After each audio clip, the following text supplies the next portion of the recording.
Welcome back, everyone. Last night, I heard a horrible clattering in the front yard, and here's what it was.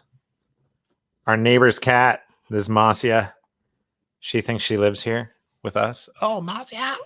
She's a lot of trouble. She really is.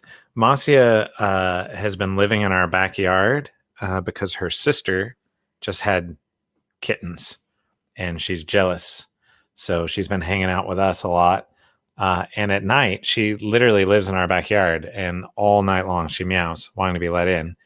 And last night, she was standing on the front porch meowing the whole time. And then I heard a horrific clattering, which I thought could be like a raccoon or something attacking her. So I was already asleep. I jump out of bed.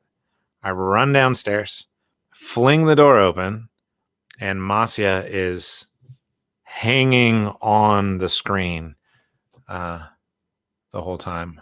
Weren't you, Marcia? Bad cat. She's bad. There she is. So, well, there you go. Bad Marcia. Off you go. Caitlin is here. Hi, Caitlin. Good to see you. And there is Lily Me. The Scales family is here. Eva loves the cat. She actually is a pretty good cat. Our neighbors don't fix or spay their animals, which is fine. But they have, one of the cats has probably 3 litters every 2 years. And in addition, when she gets pregnant, she doesn't want to have the kittens where other animals are having kittens or other animals are living. So she always tries to come live in our house because she wants to bear fruit within our home. But we don't typically allow it. We have not yet allowed it. So, and let's see, Patrick says, hello, Matt. How's the rabbit doing? Pretty good. So we took our new rabbit, Bruce, to the vet yesterday to be unmanned because he was, well, one, it's actually healthier for most rabbits. They'll get cancer, domestic rabbits, if they're not fixed or spayed or neutered. But 2, he was peeing on everything to like mark his territory, right? So I took him in yesterday to this animal hospital. They were great. But Bruce, who's a very active, stand up on his hind legs, run around kind of guy, was definitely stoned last night. Like we brought him back and he had this like glassy look on his eyes and he literally just sat there like, which rabbits aren't the most expressive, but it was a noticeable difference. He's doing a little better today, but he's not like standing up on his hind legs much and things like that. They said it'd probably be 3 days or so before he's feeling a little better.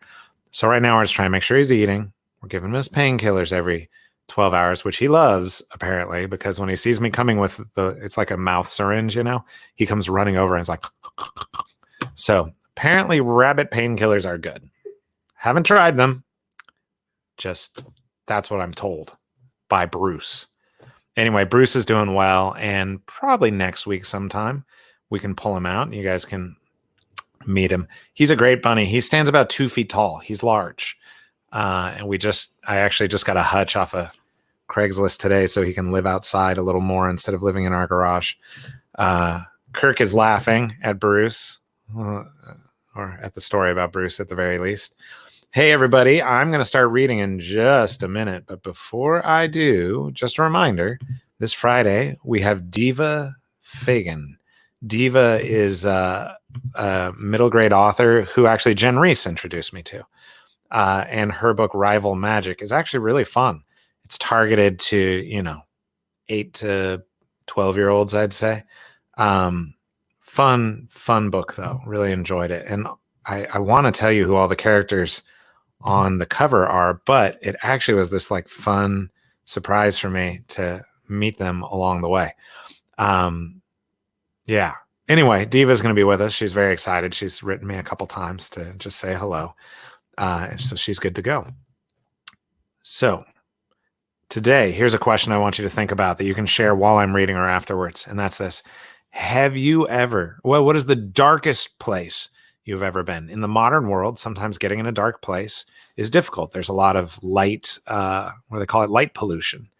And I've been in places like San Jose, California, right? Where they have special lights in the roads. So so that a nearby astronomy lab can like see better, things like that. So it's like pretty dim. You can't see the color of your cars in the parking lot, things like that. But what's the darkest place you've ever been? Wherever, inside or outside, doesn't matter. For me, it was we were on a youth group retreat in Lake Tahoe, California, off in the middle of the woods. We went off in the national forest somewhere, and the stars were beautiful. You could see everything. It was so dark. And then we split into teams and we played capture the flag in the woods. And it was the worst. One kid almost lost an eye to a branch, and we couldn't find all the kids. Some of them got lost in the dark, which is never good. Everyone was fine. Nothing terrible happened. And I don't even remember which team won. I want to say it was mine. That might just be wishful thinking. Not sure. Uh-oh. Kirk says, our first Kindle of bunnies arrived last night, but it has not gone well, cry face. Oh, no. Kirk. Does not sound good. I didn't even know you had bunnies. We need to catch up, clearly. Okay. Darkest place you've ever been. Be thinking about it. Crescent Stone. Here's where we are. Madeline Oliver can't breathe without magic. And she and her friends are going to a festival where the Elenil, the people whose magic is keeping her breathing, turn off their magic for 24 hours. It's necessary for the way magic works. It has to like take a break once a year. So she and her friends, Jason Wu is with her, Leia, who's a Cockry, so someone from the Sunlit Lands is with them, and Shula Bishara, her roommate. They're all together, and they've actually run into their benefactor among the Elenil, Hanale, and his parents, Vivi and Ruska, and they're with them as well. And they're there to watch there's a big ceremony, and we ended the last chapter with the Archon, who's the ruler of the Elenil, standing on a stage and saying, I'm turning off all the magic. And as he did, night fell. And that was the end of the last chapter. And here we go into chapter 25, the ominously titled A Flight Through Darkness. That was scary. Someone just knocked on the door. I think my children locked my wife in the backyard is what happened. Is that what happened? Oh, yes. Well, badly done, everyone. So she's safely inside again. That's good. Okay, here we go. Chapter 25, A Flight Through Darkness. Another turning shall come. From the deserted city, a Cockray lament. As the Archon spoke, night fell on the court of Farseeing. Madeline gasped. Her hand tightened reflexively on Vivi's arm. She reached across him, reassuring herself that Shula was still there, and called out for Jason, who bumbled into her, asking if she was okay. There were no stars, no moon, nothing, no torches or street lamps, doubtless because the court of Farseeing almost never experienced true dark.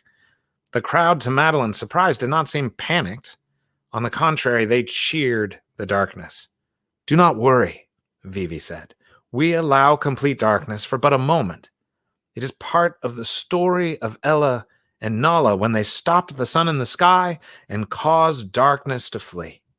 In a moment there will be, there they are, stars. More stars than Madeline had ever seen, enough to wash the whole city in pale blue light. She had seen the Milky Way once on a camping trip with her parents, but this was more than one swath of white spilled across the sky. It looked like someone had scattered a chest of jewels across a dark floor. Yellow, blue, and red stars shone with a purity of color she had never seen on Earth, and they moved just fast enough that she could see their motion if she stared for even a minute. Why wouldn't the Elenil want to see this every night? Madeline asked, but no one answered. The Archon on the dais lit a torch.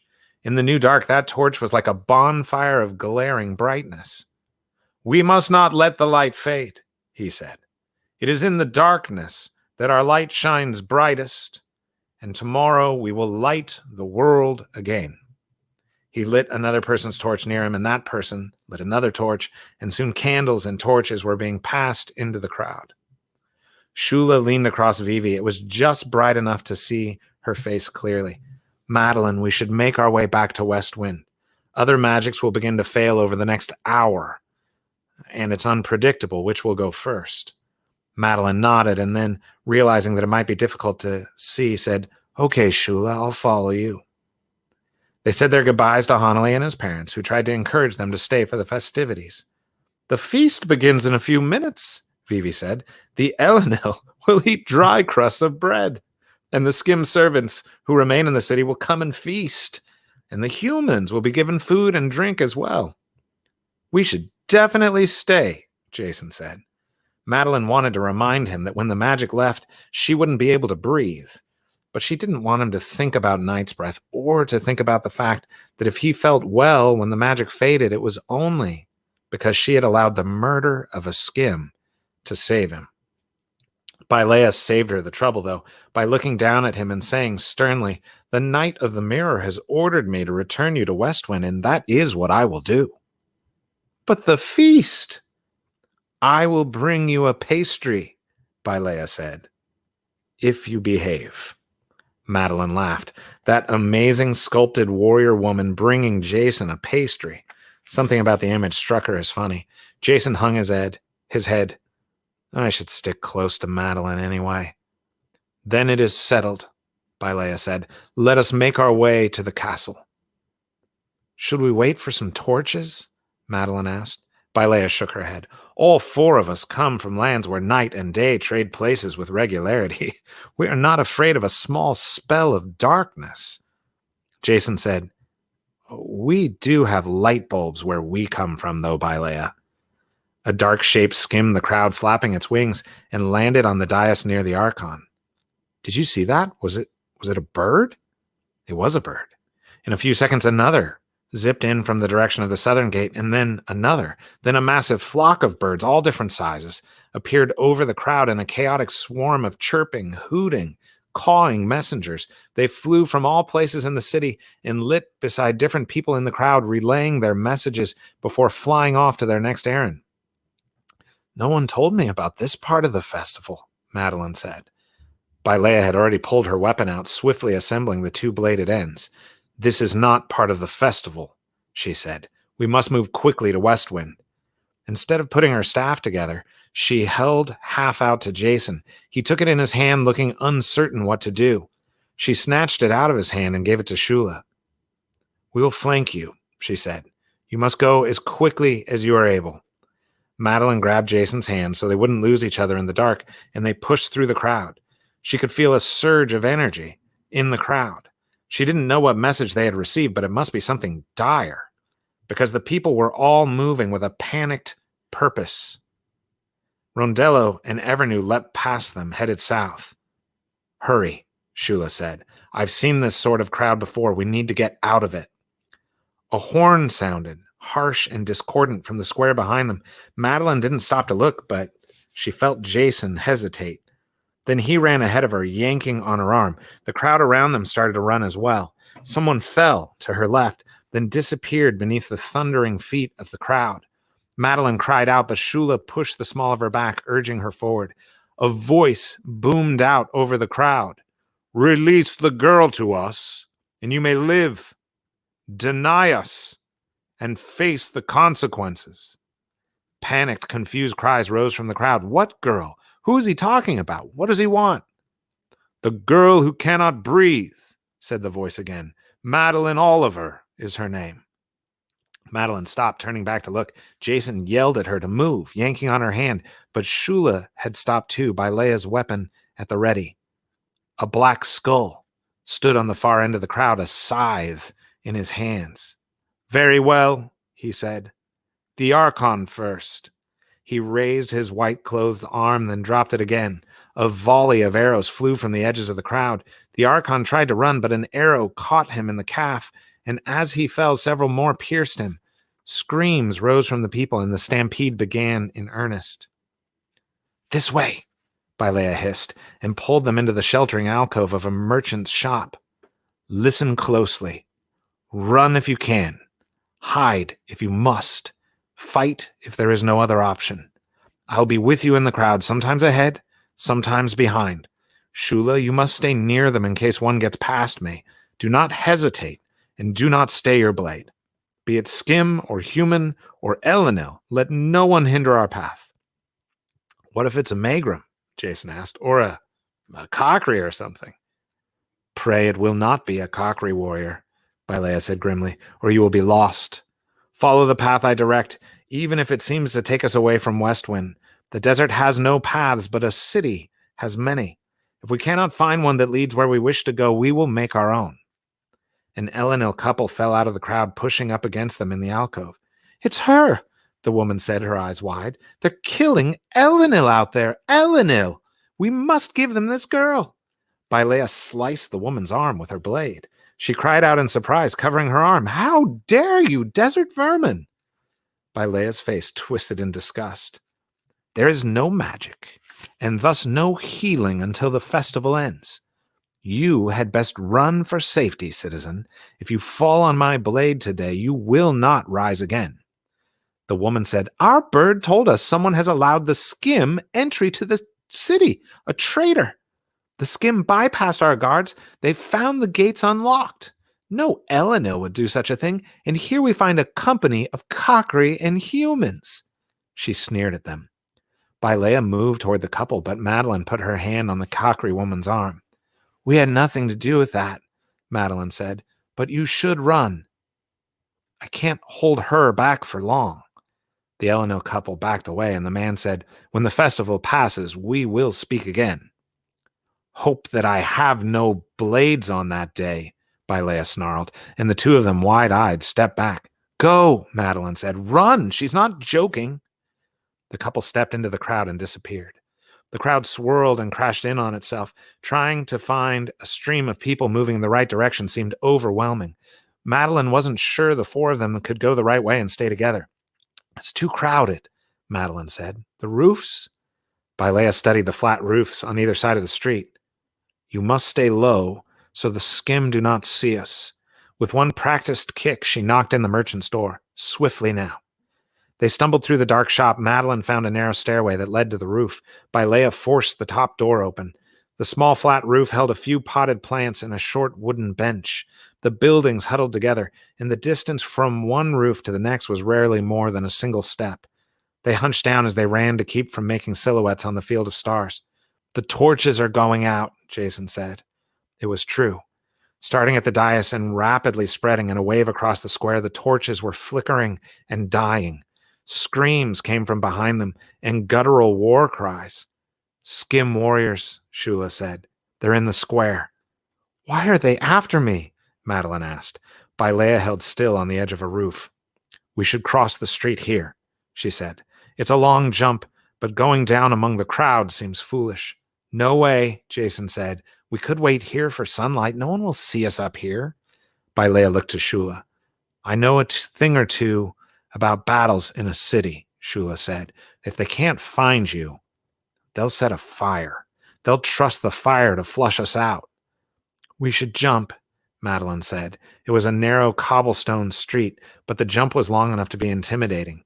Bylea jumped first, soaring across with ease, landing on her feet on the other side. Then Jason went, landing clumsily but whole. Madeline would go next, and Shula last. Madeline's heart beat fast, and her breath came in shallow pants. She squeezed Shula's hand, then backed away from the edge. Jason and Bylea crouched low on the opposite side. A searing pain shot through Madeline's left wrist, traveling in complicated whirls up her forearm and over her bicep, ending with a series of branching swirls on her shoulder. She gasped and stumbled. Shula hurried to her side. Are you okay? She stopped, struggling to breathe. Of course, the magic had just given out. Jason was staring at his own wrist. His eyes met Madeline's, cold and hard. We have to get you across, Shula said. She inhaled sharply, and Madeline watched bruises bloom on Shula's face. Her wounds had returned as well. Should we go into the street or... No, I'll jump. You can't breathe. I'll hold my breath. Racking coughs squeezed her chest. She lay on her back and gave herself to the count of 10. Then she reached her hand out, and Shula helped her to her feet. She took as deep a breath as she was able and ran. Her feet hit the end of the roof, and she jumped, arms pinwheeling toward the other side. She hit the lip of the roof and bounced backward, but Bailea snatched her like a hawk grabbing a rabbit. Then Jason's hands were on her arms, and they dragged her onto the roof. Shula landed beside her a moment later. All three of them lay on the roof, panting. Bailea let them rest for nearly a minute. "We need to move," she said. "We can rest inside West Wind." They helped Madeline sit up, but she wasn't able to stand. The guilt over Night's Breath crippled her every time Jason looked her way. "Jason," she said. "Night's Breath." "Later," Jason said, but not in an encouraging way. Bailea ran along the roof to make sure all was clear. Shula and Jason managed to get Madeline standing. Jason picked her up and started to move. He couldn't run, but at least they were headed in the right direction, Bailea scouting and Shula keeping a watch behind them. Madeline tried to talk to Jason twice more, but each time he quietly rebuked her. The torches had gone out only 2 blocks behind them. Sweat poured down Jason's face. Bailea came to them. "We must move faster," she whispered. "The skim are nearly upon us." She looked Jason up and down. "Give her to me." "I've got her," Jason said. Bailea wrapped her arms around Madeline, lifting her gently from him. "Take my weapon," she said. Jason reached out to her waist and unlatched it from a small strap of leather. "Now we run." Shula took the lead, and Jason came last. West Wind stood like a beacon in the distance, the walls and towers covered in torches. A horrible, croaking sound came from below. It was a laugh Madeline recognized. "Wu Song," a voice called. "Wu Song, do you remember me?" "Run if you can," Bailea reminded him. "Keep moving."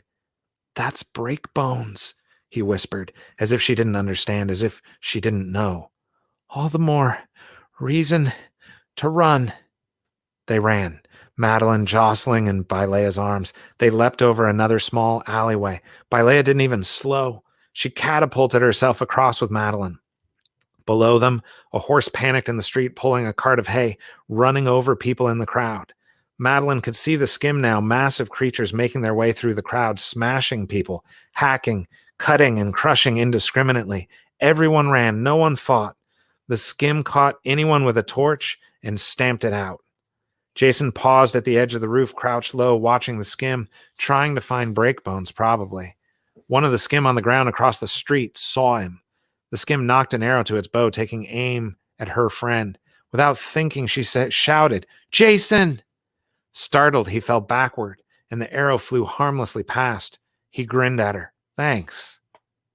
They enjoyed a brief exchange of smiles. One of the skims shouted, "They're on the roof." "Run," Bailea said. "By the time they find stairs, we could be 10 buildings away." Ugly horns sounded in the streets around them. Bailea ran, her long legs eating up the space. "They're not waiting for stairs," Jason shouted. They scaled the walls, gray hands and granite arms hoisting them to the top, where they bared their yellow teeth and shouting joined the race. The skim loped behind them with surprising speed. "We might have reached hide if you must," Jason said, panting. "It's too late for that," Breakbones said, climbing up from a narrow space between the buildings ahead of them. He licked his lips, then pulled a heavy stone axe from a strap on his back. More skim followed. There were skim ahead and behind. To each side was a sheer drop to the rioting crowds. "The girl first," Breakbone said. "Then you, Wusong." "Just as I promised." Bailea set Madeline on her feet and held out her hands. Shula threw her half of Bailea's staff. "Jason," Bailea said, and he threw her the other half. She put the staff together and spun it. "Back to back," she said. "Fight until none remain standing." "We skipped hiding," Jason said. "I was really looking forward to hiding." Madeline tried to get a breath and couldn't. She grabbed Jason's sleeve, trying to keep on her feet. And then the skim were upon them. The end of chapter 25. Next chapter, 26, Battle at Westwind. That's for tomorrow. Very exciting. Okay, we've got some answers about the darkest places you've been. Kirk says, inside of the huge cave in Branson, Missouri. I've been to that cave. Yeah. Carlsbad Caverns. I've been there too. The Scales family said, we went to Carlsbad Caverns and were down in the caverns when the lights were turned off. Oh, I was Carlsbad, but they did not do that when I was there, I don't think. It was a total and almost heavy darkness. It was planned, so we were warned. Oh my. Wow. Let's see. Milena says Bend, Oregon, camping out in nowhere with Jason, my then boyfriend. I honestly didn't tell my more conservative friends. We went by ourselves. So worth it. Darkest I've ever seen after Jason's truck lights turned off. We left Portland after classes around 7. I've never known how many stars there are. I was awestruck just laying in the hammock looking at the night sky. Want to do it again. Sounds pretty awesome. And Milena also says, horrible end. Emoji with tongue sticking out. Yeah, that's a little rough place to end. But as you know, you can get the book yourself. Many of you already have it. If you can't find it, Tyndale.com is taking orders and sending books right now. And you can get the audio book at oasisaudio.com. Don't forget, Friday, as I already mentioned, Diva Fagan's going to be with us, author of Rival Magic. And also, hold on just a moment here. Got one more comment. Oh, Patrick says, power went out when I was taking a shower once and there was no window in the bathroom. That's a good one. Yes. Dark. Kirk Quinlivan says Eastern Oregon is incredible for stars. My parents used to have some retirement property up in Oakhurst, California, which is near Yosemite, and the stars there are gorgeous, just beautiful. Yes. So, and lastly, friends, don't forget, every time you like or comment on a post, whether it's on YouTube or Facebook, it helps the little artificial intelligences say, some people must like this. And then they go find other people and say, you might like this. And, our entire lives are run by artificial intelligence. So let them know what you like so they can provide you more things you like and provide our friends who are bored something they might like. And always, if you subscribe, it'll help you find things. I try to usually let people know where we're going, but sometimes I forget or don't have time. And you can subscribe at facebook.com/MichelatusBooks or at youtube.com/MattMichelatusBooks. And I think that takes us to the end of the show today. So, my friends, I hope you're doing well. Stay safe, and I will see you tomorrow.